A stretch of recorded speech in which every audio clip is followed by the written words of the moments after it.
This week, we catch up on all those amazing reveals that came out of this year's San Diego Comicon.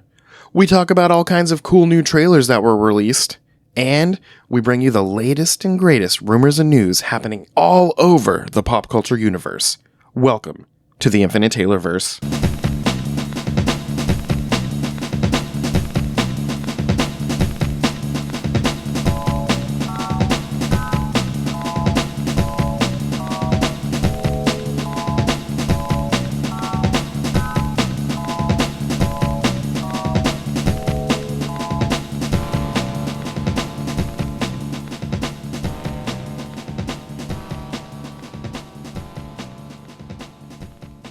Warning. Red alert. Ay, ay, ay, ay, ay! Danger, Will Robinson.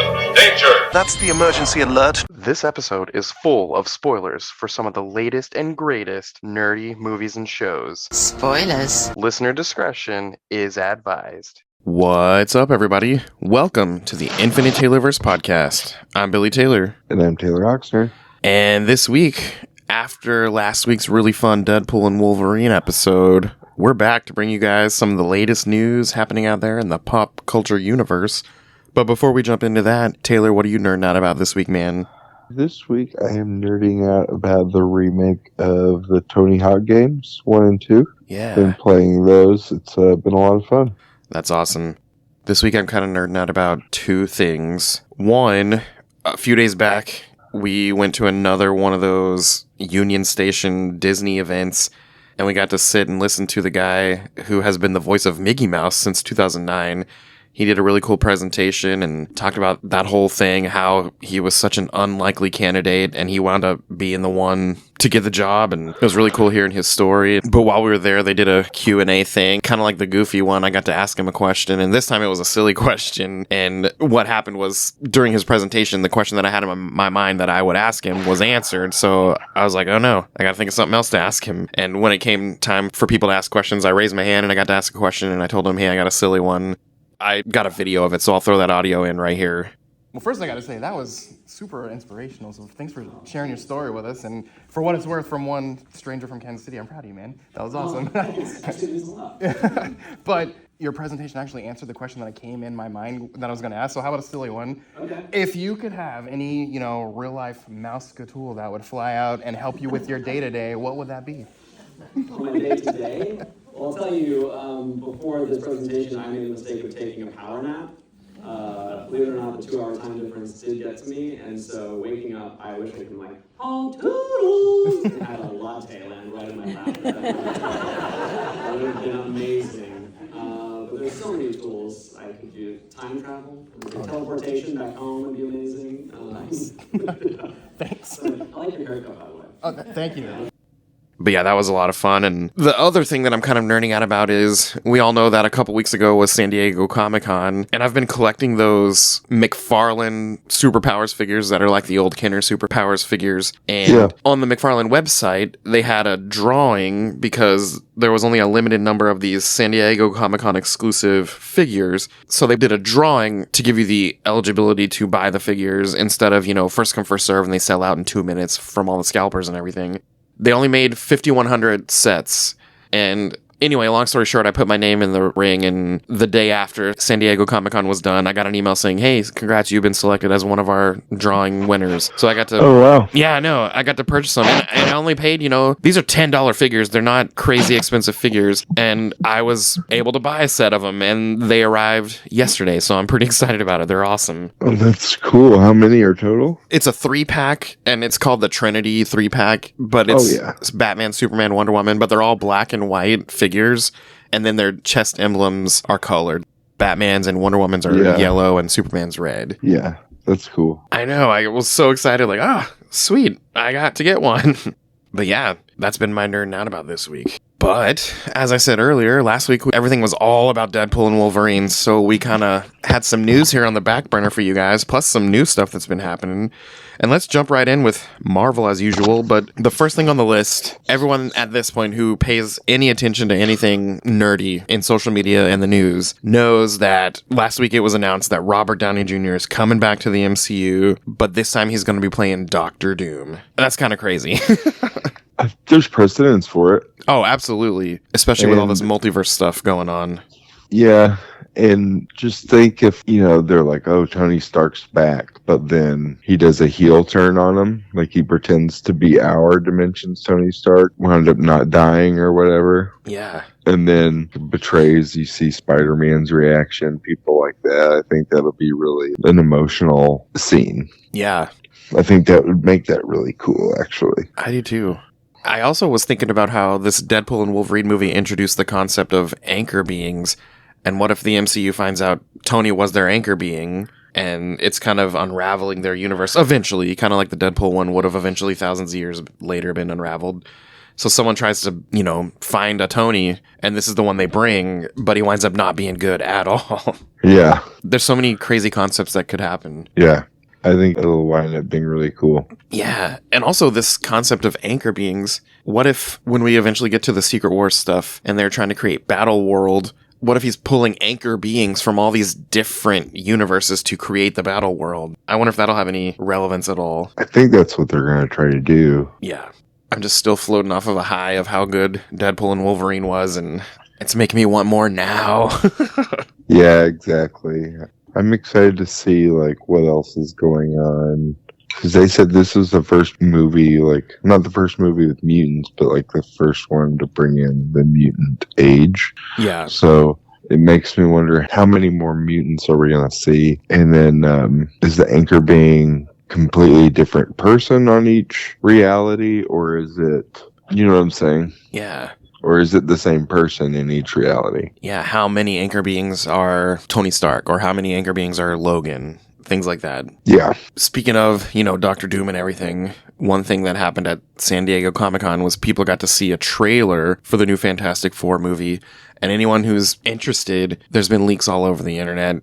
Crappy quality, phone camera quality leaks, but I had a chance to see it. Someone posted it on TikTok. And it looks interesting and it looks fun. It was definitely a teaser, but we see all these clips. We see, Reed teaching a class of children. We see a dating game style show, and The Thing is one of the contestants. And we all know that's not going to turn out well because the woman in the trailer seems to pick him. And, her response is going to be crazy when she sees him. And I don't know. The cast for that movie looks great. And the teeny little bit teased in that crappy phone recorded video looks great. I'm just excited to finally see the Fantastic Four that we're going to get in the MCU. I just can't wait to see it happen. I'm excited to see, the first Flame On. Yes. I'm excited. They showed Galactus's eyeballs, but that's about it. Yeah. I'm excited to see the full helmet. Oh, yeah. I'm excited to see him not a giant space cloud. Yeah, I'm also excited to see how they're going to do Invisible Woman's powers. Yeah. I always find her powers kind of interesting. Yeah. Because she's supposed to be the most powerful character on the Fantastic Four, if I remember correctly. Yeah. So, anyway. There's a handful of Captain America 4 stuff that's been coming out. Recently, everyone was led to believe that Giancarlo Esposito was going to be playing George Washington Bridge in that movie. But he himself spoke at San Diego Comicon and said he's playing the character called Sidewinder, who's the leader of the Serpent Society. So that was an interesting development. Yeah, that's okay for me. I didn't necessarily see him as a good GW Bridge, just because if you've ever seen a picture of GW Bridge, he's a little bit more rough and tough. Yeah, got that big flat top. Yeah, a big flat top and a goatee. But having him as Sidewinder is pretty cool. I like the idea of this Serpent Society. I just hope that they give them actual costumes. I've seen Diamondback's costume because of the McDonald's toy, and her costume's pretty accurate looking. Yeah. But past that, I haven't really seen anything else. Yeah. Something else from Captain America 4, Anthony Mackie was recently in an interview as well, and he says, we're going to be seeing multiple Hulks in this movie. So that's kind of a duh statement, sort of, but it's cool to hear it confirmed. And obviously we're getting Red Hulk. It sounds like Mark Ruffalo has even stated Hulk is in this movie. But when he says multiple Hulks, I wonder if we're going to see even more. Do you think Jennifer Walters will show up, or maybe even another one? Maybe Jennifer Walters. I'm assuming Scar. Yeah. That's going to be a fun movie. I cannot wait till it gets here. Yeah, and then there's the leader who is, And there's another rumor that's been floating around for a couple weeks now, but it sounds like if this rumor came true, again, at this point, this one's just a rumor, but someone's saying that both Stryker and Wolverine show up or are at least mentioned in Captain America 4. I wouldn't put it past them. I mean, if they're dealing with government super soldier kind of conversations, makes sense that Department H and Weapon X program would get brought up. Yeah, and they recently talked about how Eternals 2 has kind of been shelved at this point, but the Celestial that kind of emerged from the ocean and it just kind of froze there, and they've not addressed it since, that is supposed to come into play in this movie, and apparently it's fully made of adamantium, and that's where adamantium comes into play in the MCU. So if Stryker and Logan come about because of that, that would totally make sense to me. It's interesting. Yeah. I like the Eternals movie, but I like those characters in the books too, so maybe I'm biased to it. Yeah. I didn't hate it either. I feel like some of these movies get more hate than they deserve, and that's one of them. Mm-hmm. After Deadpool and Wolverine, obviously we had all those really cool cameos and everything, but another thing that's in the rumor mill right now is that a Hulk versus Wolverine movie is currently in development, so that would be awesome to watch as well. How do you make a full movie out of that? I don't know. Yeah, that is a good question. But maybe if stuff happens in this upcoming set of movies, and suddenly we have this Weapon X program and all the stuff happening, and Logan kind of goes animalistic and then eventually back to normal. But what if there's like a moment where the Hulk is sent to try to stop him or something? I don't know. I really don't know what they might do with this. It's just like, I like it. I want it to happen. I just want a decent story behind it, I guess. Yeah. And again, speaking of Deadpool and Wolverine, it is now officially the highest grossing R-rated movie domestically of all time. And yeah, the movie that held that record previously was The Passion of the Christ, and it held that record for 20 years, and then Deadpool and Wolverine just came in and took it. All right. And also, obviously, spoiler alert, we spoiled the crap out of that movie last week, and some of the stuff we're saying now is spoilers again, but Wesley Snipes being in that movie as Blade, that kind of knocked someone else off of a record. Him showing up as Blade officially makes him the longest running live-action Marvel character as Blade, beating out Hugh Jackman, who held the record previously. Hugh Jackman's been in the most films, though. No, that is true. That is true. I think this record is just going off of time.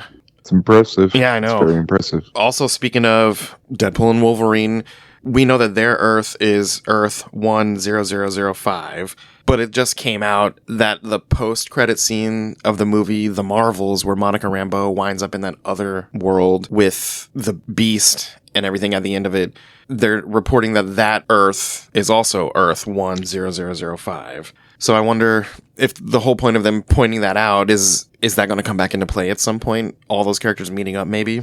Also, we don't really know time frames because Deadpool and Wolverine, a lot of that stuff was taking place in 2018, and that's pre-Thanos snap. Oh, yeah. So I've been thinking about the timeline of all of this, and they weren't really clear at all. The only thing we knew is it showed a 2018 blurb at the bottom when he was interviewing with Happy Hogan, and everything else just kept happening.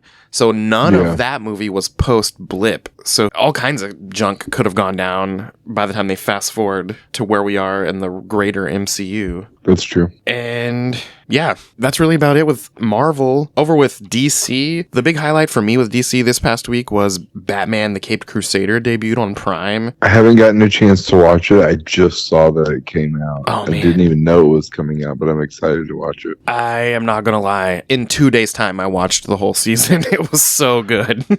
Wow. I watched the first couple because it was TV 14.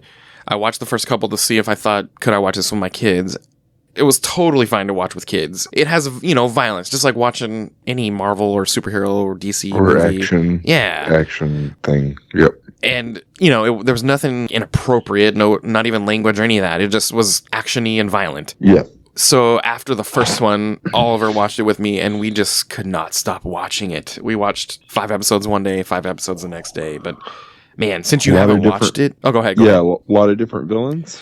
Yes. Do you want me to mention who was in it? No, Okay. I will definitely start it today. Okay. And they're only, 25-minute episodes. They're not crazy long or anything. Oh, yeah. We'll talk about the first half of it next week. Yes. And there's a lot of good Batman Easter eggs in this thing. One thing to note about this show, it's done by Bruce Timm, so it looks very reminiscent of Batman the Animated Series. But this is a world reminiscent of the original Batman comics when it was created. So back in the 40s, there's telephones, but there's really no technology whatsoever. Yeah. And it's really good coming at it from that angle. And Batman's got to do everything with his brain power. And yeah, it's so good. I can't wait to talk about it with you guys. It's awesome. James Gunn's new Superman movie officially wrapped filming last week, and we know we're going to get that next year, July 11th, 2025, but they are done. So everything they're doing now is just the post-filming stuff, the editing, the CGI, all that stuff. So, man, I'm so pumped about this movie. I cannot wait to see it. I am pumped about it too. At this point, I just want to see a trailer. Right? I wonder when we're going to get one. Maybe around Christmas? I don't know. Yeah, I would say Christmas or Super Bowl. Oh, yeah, that might be another good time to do it. Because usually there's at least some big trailers around Super Bowl and Thanksgiving time. Yeah, that's true. We didn't get a Deadpool trailer at all till Super Bowl, and then it came out in July. Maybe it'll be the same thing. Superman trailer, Super Bowl, comes out in July. Yep, I mean, it makes sense. Another James Gunn DC thing. So the Creature Commandos, which is going to be the first official thing inside that universe that comes out, timeline-wise, the trailer for that, the first trailer, came out last week, and that show looks really fun. It's kind of a teaser, so there's not much meat to the trailer, but just the dialogue in that little short trailer made me really want to see that show. I can't wait for it to come out. Yeah. Speaking of creatures, did you get to see the Hellboy trailer too? Yeah, so we saw that first one a few weeks ago, and then a second one recently came out, and this second one is way more gruesome and a little bit longer than the first one. And spooky. Yeah. Legitimately, has a spooky feel to it. It reminds me a lot of the art in a lot of the Hellboy stuff. It actually seems very art accurate. Yeah. He's even thinner and has bulkier parts and thinner parts on him instead of just being all bulky. Yep. So hopefully it's not bad. Yeah, I mean, I didn't hate the last one, but it wasn't great. Yeah. And maybe this makes me a bad nerd. I haven't even watched the David Harbour Hellboy movie yet. I need to. It's fun. Yeah. It's a lot of people hate it. I get why they hate it, but it's fun. Yeah.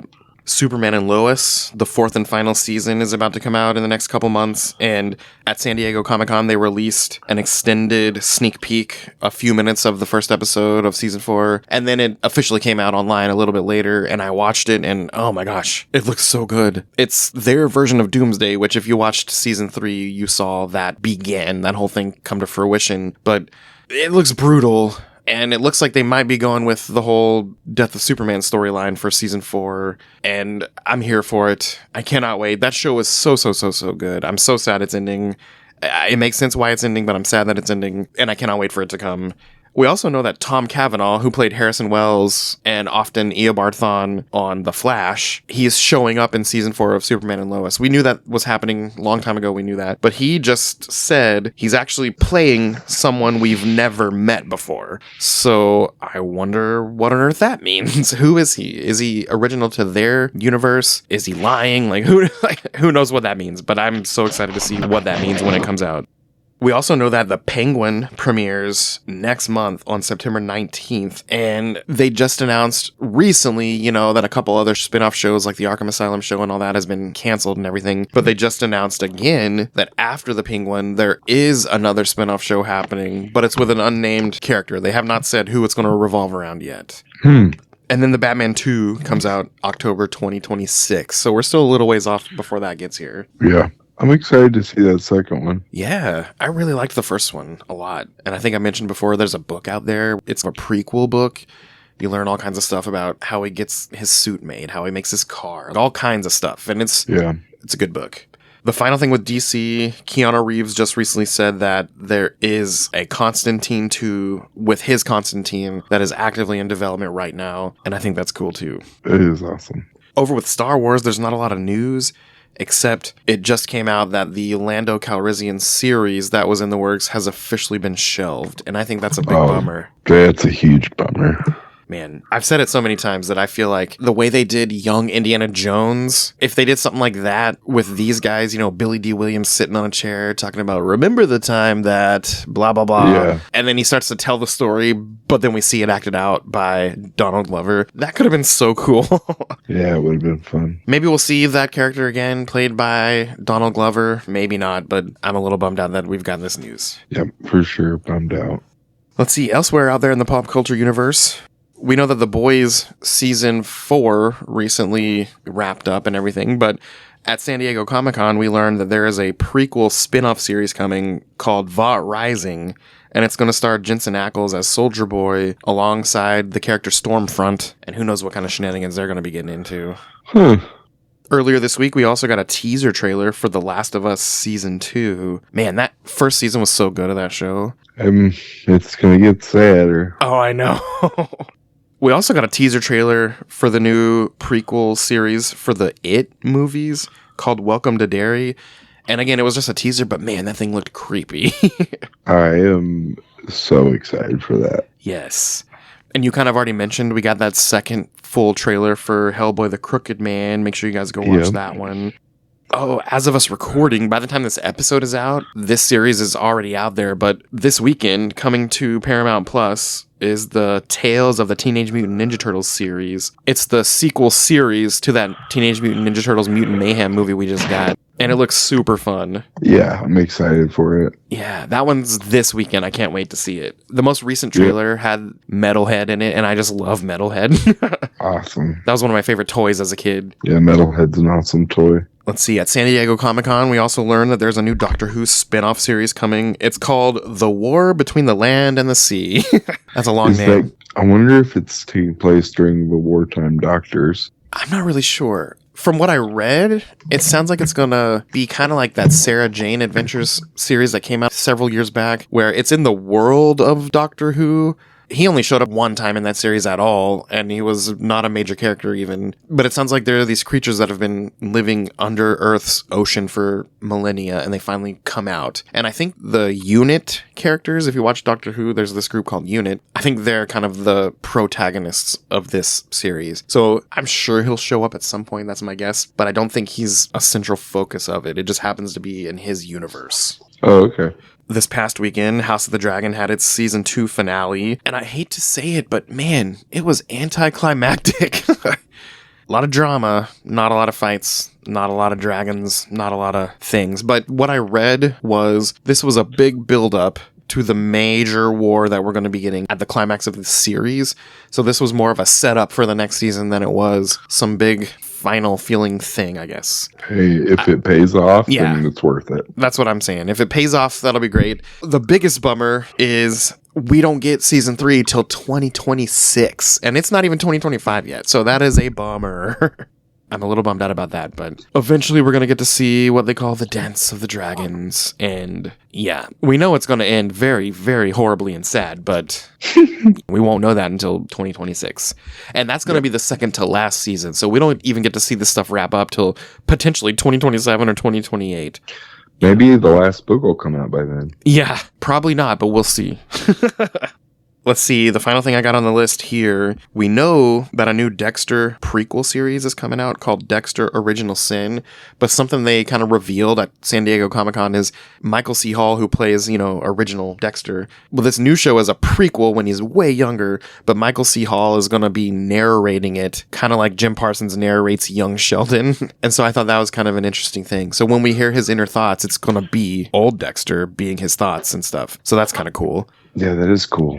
But they also announced we're getting a new sequel series called Dexter Resurrection, and I have no idea what they're going to be doing there because, for all intents and purposes, he died in the last series that came out. But yeah, what are they going to do? I don't know, but I want to watch it. I really love those shows. Yeah, that'll be awesome. Locally coming up, August 24th and 25th, we have KC Retro coming, and we're going to be there set up, seeing all you guys. So make sure you get out there locally. It's going to be at the Overland Park Convention Center. It's going to be a good time. Go there, play some arcade games, buy some cool stuff from all the awesome vendors. Literally, the cost of admission alone is worth the arcade games, but there's so much more happening. Cosplay contests, food, stuff to buy, games to play. Just make sure you get out there. It's going to be a good time. But really, that's about it for this week. So as for us here at the Taylorverse, I've been Billy Taylor. And I'm Taylor Oxner. And come back next week, you guys. Same Taylor time, same Taylor channel. Bye. Bye.